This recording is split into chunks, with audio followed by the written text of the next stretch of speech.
2 mois. 2 mois que j'attends cette petite merde.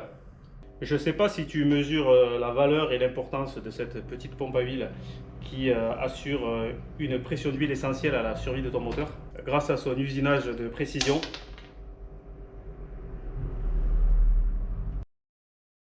Alors, cette pompe à huile, parlons-en. Parlons-en de la pompe à huile et du travail de KTM. Donc déjà, bon, 2 mois, hein, 2 mois de délai pour recevoir ça. Soit. Qualité de fabrication, on en reparle. Hein. Donc voilà, hein, la même que pour la seconde pompe à huile. Hein. Donc le repère de la nouvelle, il est côté axe et le repère de l'ancienne, il est de l'autre côté. Voilà. Donc à un moment les gars, si c'est pour faire des repères un peu là où ça vous chante, vous en faites pas du tout et puis on se démerdera pour le remontage. Hein. Ouais, là la vidéo ça commence, c'est ralage direct, comme ça après je râle un bon coup pour toute la vidéo, puis c'est terminé. On va parler aussi des pastilles là, bon, je les ai toujours pas reçues. Hein. Donc ça fait 10 jours, aujourd'hui même, que j'ai donc commandé 2 vulgaires pastilles de réglage de jeu aux soupapes à la concession KTM directement, hein, celle qui est proche de chez moi. Donc ce qui est assez drôle, c'est de se dire que si par hasard tu as amené ta moto chez eux pour une grosse révision, puisqu'ils te préconisent eux-mêmes de faire ton jeu aux soupapes tous les 15 000 ou 30 000, ça dépend des moteurs, des générations, hein. C'est même beaucoup moins pour tout ce qui est enduro, les petits monocylindres, etc. Ben en fait, en plus de te prendre 7 ou 800 balles pour faire ta révision qui comprend le jeu aux soupapes, ils vont garder ta meule 15 jours parce que eux-mêmes n'ont pas une seule pastille pour régler le jeu aux soupapes que eux-mêmes préconisent de faire. Allez, c'est pas grave, le coup de gueule est passé. De toute façon, ça fait au moins 3-4 ans que KTM ils merdent avec leur stock et leur délai de livraison. Alors au départ, c'était le Covid. Hein. Le Covid, il a eu bon dos pendant au moins 2 ans. Le Covid était fini, alors après ça a été la guerre en Ukraine. Bon. Moi je crois surtout qu'on nous prend pour des cons en fait.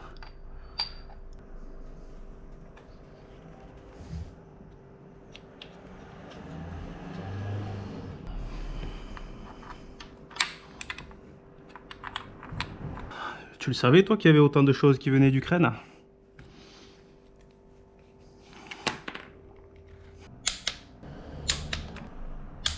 Bon, j'ai encore quelques petites bricoles à régler avant le démarrage, donc on va faire ça en attendant de recevoir les pastilles. Donc remplacement du kit filtre pompe à essence. Donc je l'ai déjà fait une fois sur le Super Duke. Je sais pas du tout si c'est foutu pareil sur celle-là.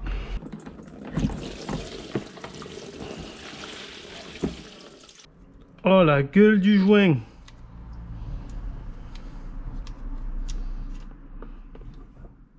Alors le kit se compose de ceci. Donc ça c'est le premier filtre qui va ici. Il y a un autre filtre, il doit être là-dedans. Ça c'est les joints qui vont là et là. Donc tout ça c'est ok. Par contre le reste...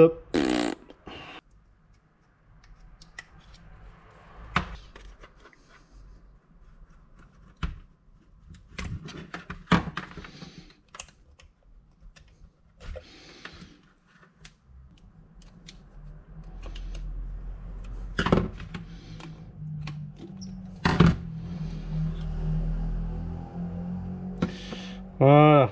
Donc ensuite ce joint là c'est celui-là, ok. Là il y a le filtre ici, le ressort il va là, il y a un petit toric, je l'ai vu, il est ici, il doit y avoir le même à l'autre bout je suppose. On va ouvrir pour voir. Ça c'est juste emboîté. Voilà, alors ah ouais, il y a un joint torique qui va là.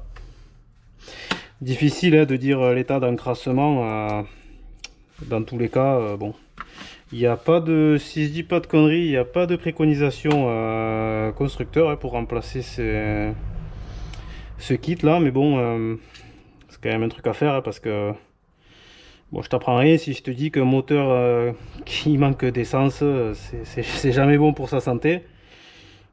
Pas que pour les performances, hein. Ça peut être même destructeur, donc ça ok. Est-ce que c'est le même? Pas du tout. Déjà ça, je sais pas si c'est normal.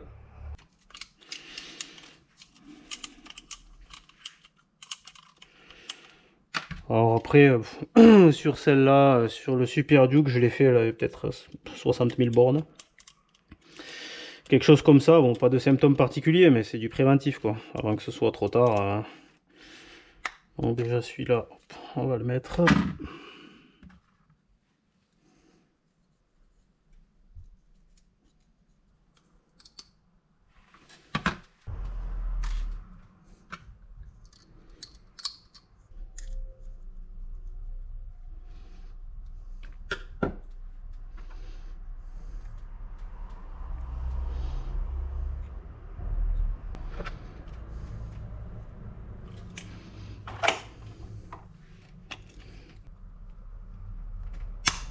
Ah, ouais, c'est bien ce qui me semblait dans mes souvenirs. Sur le Super Duke, c'était pareil. Ces vis là, elles sont bloquées à balle. Il faut vraiment faire gaffe de ne pas les foirer. Il faut vraiment faire gaffe de ne pas les foirer. T'as intérêt d'avoir un bon tournevis à la bonne taille.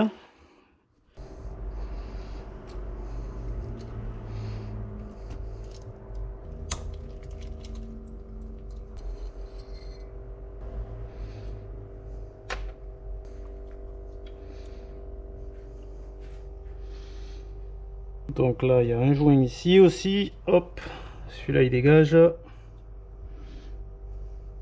Et ça, normalement, c'est juste emboîté.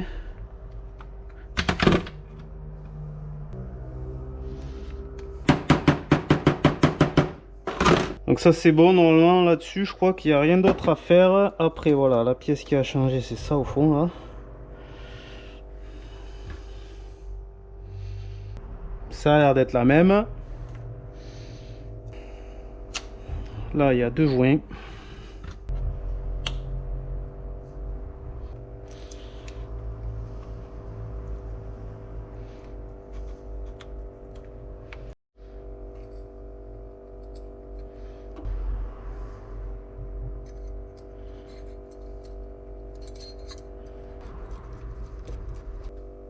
Donc là, tu les resserres comme un bourrin, comme c'était.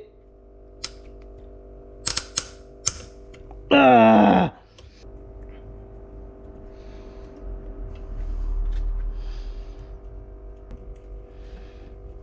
Donc il me reste ça, par contre, je sais pas. Ça, je sais pas comment ça se fait que c'est pas la même. Une belle différence quand même.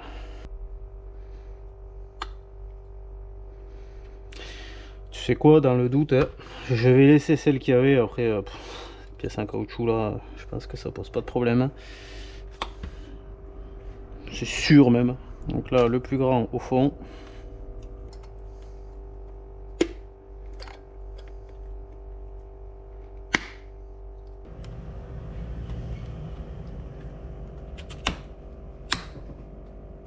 Voilà, il n'y a plus qu'à la revisser au cul du réservoir et l'opération est terminée. Bonsoir. Allez, jeu aux soupapes cylindre avant terminé, c'est remonté, c'est nickel. J'ai jeté 3 litres d'huile dans le moteur. Je me suis bricolé un petit truc là, j'ai rajouté un témoin d'huile parce que ce qu'il faut savoir, c'est que cette moto, dans son ancienne vie de moto homologuée pour la route, elle a eu un choc avant, le compteur il avait pris un nion. Alors j'ai eu beau changer une partie du compteur, refaire le faisceau, la broche derrière et tout, il arrive, tu vois, qu'il y ait des faux contacts selon comment la prise se met. Donc le voyant d'huile il reste pas allumé, il n'est pas fiable quoi. Donc je me suis rajouté un branchement en direct, repiqué sur la sonde, j'ai chopé un plus après contact derrière le compteur. Au moins je suis sûr de moi. Du coup, je vais amorcer le circuit d'huile avant d'aller plus loin. Donc, obligé de, sur celle-là, obligé de rebrancher la prise d'injection. Sinon, lui, il a un défaut et le démarreur ne tourne pas. Sur le Super Duke, d'habitude, tu fais comme ça, ça fonctionne, mais là, non.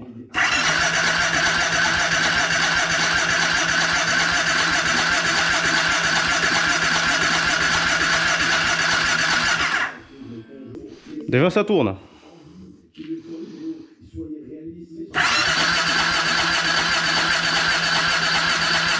Voyant d'huile éteint, pression d'huile, ok. Putain, on a de la pression d'huile. Tu te rends compte?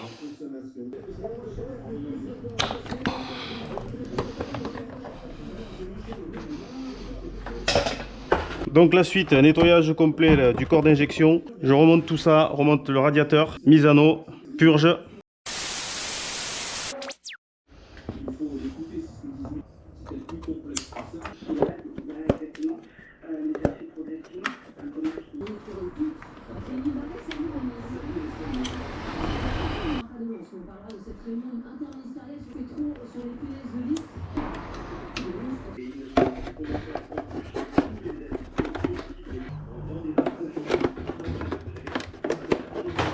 serré, serré, serré, serré. Purge.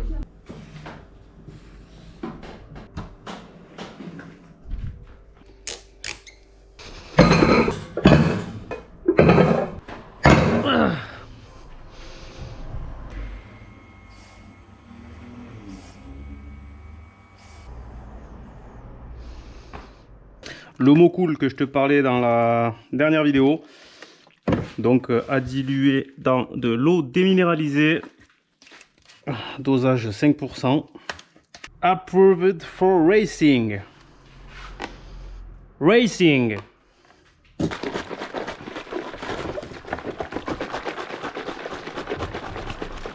La procédure pour la purge, je l'explique dans le tuto sur le Super Duke là. Donc si tu en as besoin, grosso modo c'est la même, sauf que là-dessus il y a 2 vis de purge, une sur chaque culasse. Donc moto à 50 cm du sol, tu remplis, tu ouvres les vis de purge, basta. Mon filtre à air, je me suis rendu compte qu'il commençait à en avoir marre de la vie. J'en ai commandé un autre. Est-ce que je dois te préciser que je l'ai toujours pas reçu? Pour le redémarrage, il fera très bien l'affaire. Je peux plus attendre.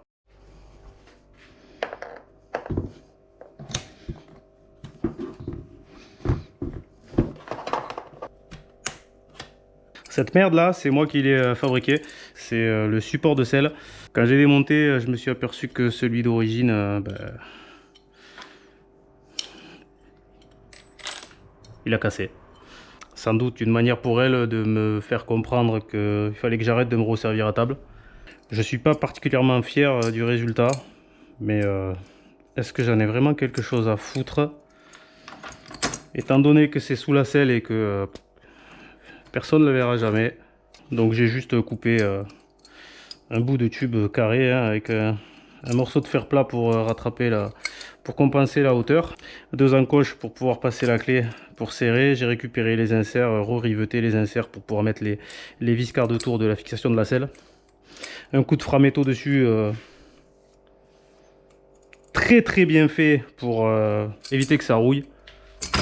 J'aurais pu racheter la pièce d'origine, mais non en fait parce que c'est introuvable. Ça c'est pas de l'origine, ça en fait, hein, c'est du KTM Power Parts. Ça va avec le kit de poli là. Donc et la pièce seule se détaille pas. J'ai cherché la référence partout. De toute façon on me l'a confirmé, ça n'existe pas. Échappement à sortie de culasse qui n'était pas à la bonne taille. Est-ce que tu identifies le problème? Forcément ça peut pas marcher. Donc c'est bon, je les ai reçus. Putain, si j'avais reçu ces joints de merde avant, crois-moi que je me ferais beaucoup moins chier pour monter les collecteurs.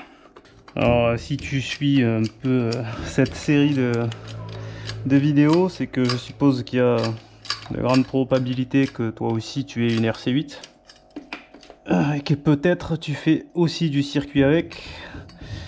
Dans ces cas-là, tu sais ô combien c'est compliqué de passer le sonomètre, même d'origine apparemment. Il y en a qui ont du mal sur certains circuits. Donc il y en a pas mal qui m'ont demandé ce que j'avais fait comme montage. Alors je suis pas le premier ni le seul à l'avoir fait, hein. Peut-être pas exactement le même parce qu'on n'a pas tous le même équipement de base. Du coup si tu veux voir ça de près, parce que quand on me le demande, j'ai jamais de photos à disposition ou autre. Du coup j'ai mon silencieux TCS là, à montage type origine sous le moteur. Donc pas de chicane ni quoi que ce soit. Par contre la laine je l'ai mise neuve. Donc ici ce qu'on a fait, on est venu le couper droit, on a soudé un V-band. Je dis on a soudé, c'est mon pote Gauthier qui a soudé, moi j'ai rien branlé moi. Moi je tenais les pièces et je me cramais les doigts, moi c'est tout ce que je faisais. Et donc ensuite il m'a fabriqué le tube coudé pour raccorder le silencieux d'origine de 1290. Directement raccordé avec le V-band. Donc là c'est pareil, un silencieux de 1290 d'origine, il n'y a pas de chicane. Et l'avantage du coup avec les 2 silencieux cumulés, j'ai été mesuré à 90 décibels à Alès.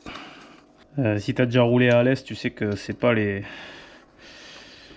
plus permissifs au niveau du bruit.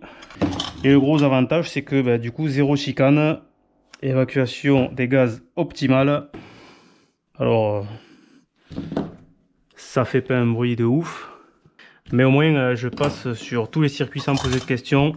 Le mec qui me l'a vendu, il passait partout sans chicane avec ce silencieux là où il roulait. Alors je sais pas où c'est qu'il roulait, mais putain la chance. Nous on nous emmerde. Alors du coup par contre là pour le premier démarrage, le silencieux de Super Duke je le remonte pas.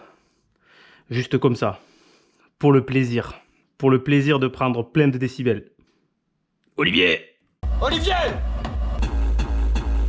Tu fais claquer un coup et c'est tout. Là, tu vas me niquer les batteries.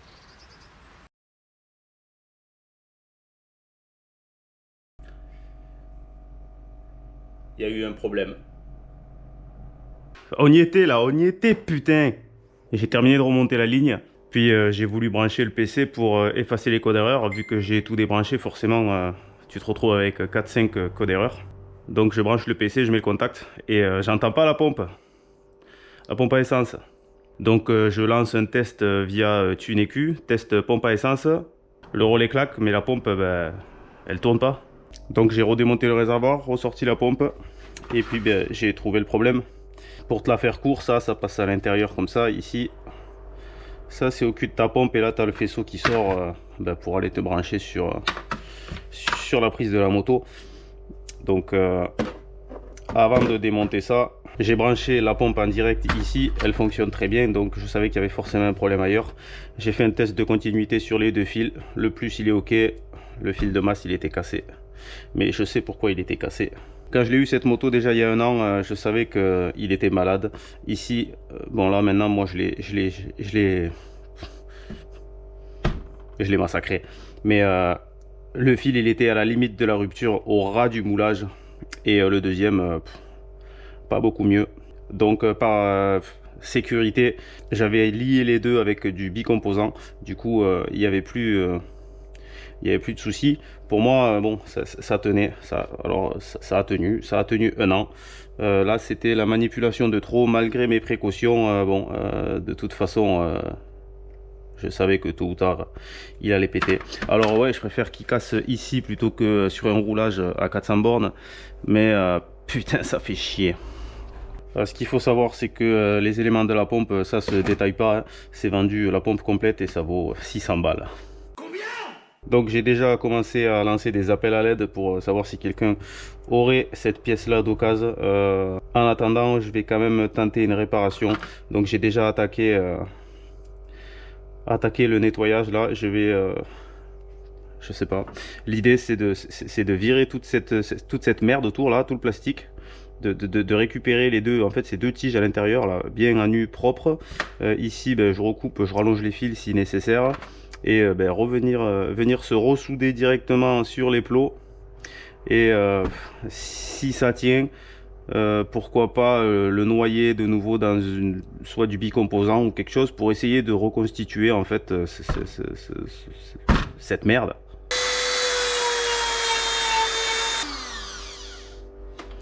Je vous le dis les gars, ne m'approchez pas.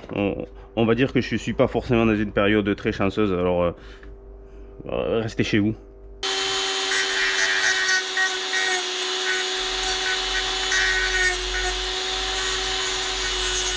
Le fil rouge sur le bouton rouge, le fil noir sur le bouton noir. Vert sur le bouton vert, le fil rouge sur le bouton. Donc l'idée, ben voilà, j'ai ressoudé sur les petits plots que j'ai taillés dans la matière là suffisamment pour pouvoir ressouder mes câbles dessus. Gain thermo, donc déjà là il n'y a pas de souci. Test de continuité, ça fonctionne. Et là maintenant j'ai fait une espèce de coffrage avec du scotch dans lequel je vais venir couler de l'époxy bicomposant là pour noyer les fils dedans et que ça les tienne. Est-ce qu'on n'a pas affaire à une réparation de qualité? Félicite-moi. Félicitations, PD. On va lui effacer les codes défauts, capteur température d'air, sonde lambda, tout ça c'est normal, ça a été débranché. Effacer. Allez, test pompe à essence. Oh putain.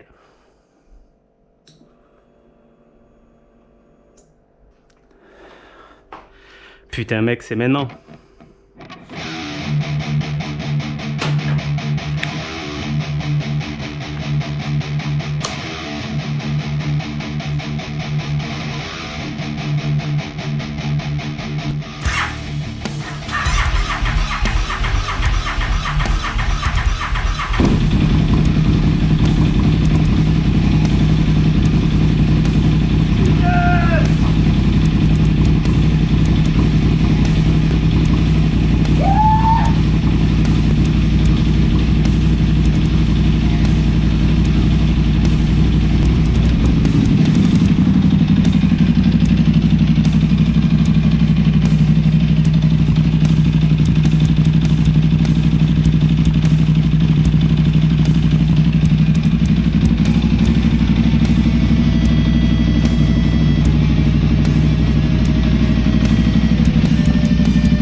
Si tu as suivi cette réflexion moteur depuis le début, tu sais qu'un redémarrage sans emmerde, c'était pas gagné. Entre le carter cassé, les vis foirées, les chapeaux d'arbre à camme bloqués, la pompe à essence qui merde au dernier moment et j'en passe, sans parler des pièces en rupture ou même carrément plus dispo. Tu rajoutes à ça mon expérience assez limitée sur des chantiers aussi poussés. J'ai monté les bielles à l'envers, j'ai monté la pompe à huile à l'envers. Tout ça avec du matériel pas toujours adapté. Non, c'était vraiment pas gagné.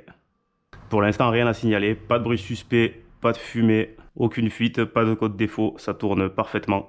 J'ai testé tous les rapports, j'ai fait 2 cycles de chauffe. Tout va bien. Qui dit segmentation neuve dit rodage. Donc si tu veux voir ces premiers tours de roue, prochaine vidéo, on ira la tester sur ma route privée. Je te cache pas qu'on n'est pas à l'abri d'un problème. Autant j'ai essayé de tout faire comme il fallait, tout est neuf, tout en pièces d'origine constructeur. Autant j'ai très bien pu oublier de serrer une vis quelque part. Après ça, je revidange et elle va retourner chez Turnbike faire quelques tirs au banc, s'assurer que tout va bien et retoucher la carto si besoin. Je pense que Franck va adorer revoir mon Autrichienne dans son atelier. Vu la grosse merde que tu m'as encore ramené. Saison 2024, retour sur les circuits pour aller botter le cul à toutes les japonaises de la région. Du pays même. Ces derniers temps, le nombre d'abonnés sur la chaîne a pas mal évolué. Bon, faut rester relatif, hein, c'est pas Villebrequin non plus ici. Et je reçois pas mal de demandes d'amis sur mon compte Facebook perso, que je n'accepte pas, du fait que ce soit un compte perso. De ce fait, j'ai créé une page. Là, ça rigole plus.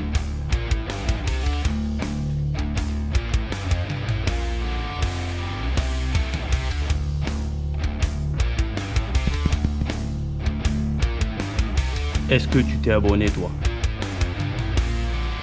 Non, pas toi. Toi au fond là-bas.